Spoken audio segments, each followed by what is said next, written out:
শেখের যে ঘটনা আমি শোনার পর সঙ্গে সঙ্গে ঝাড়খণ্ডে মুখ্যমন্ত্রীর কার্যালয়ে কথা বলেছি।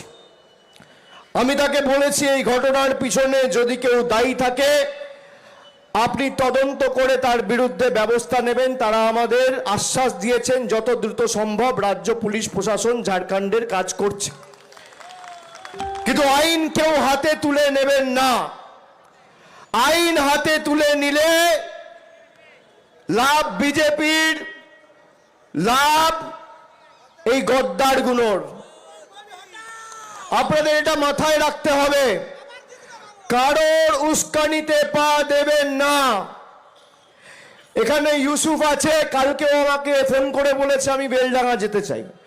আমি বলেছি আজকে আমার র্যালি আছে বেলডাঙ্গায়, কালকে যেহেতু ঘটনাটা ঘটেছে তাদের একদিন দুদিন সময় দাও। আজকে আমাদের মিটিংয়ের পর আমাদের বিধায়ক সাংসদ সবাই মিলে আলাউদ্দিন শেখের পরিবারের পাশে গিয়ে দাঁড়াবে এবং রাজ্য প্রশাসনের তরফ থেকে মুখ্যমন্ত্রীর নির্দেশে জেলা প্রশাসন ইতিমধ্যে 2 লক্ষ টাকার আর্থিক সহায়তা এবং তার স্ত্রীকে চাকরি দেওয়ার সিদ্ধান্ত ঘোষণা করেছে। এটাই আমাদের মানবিক সরকার।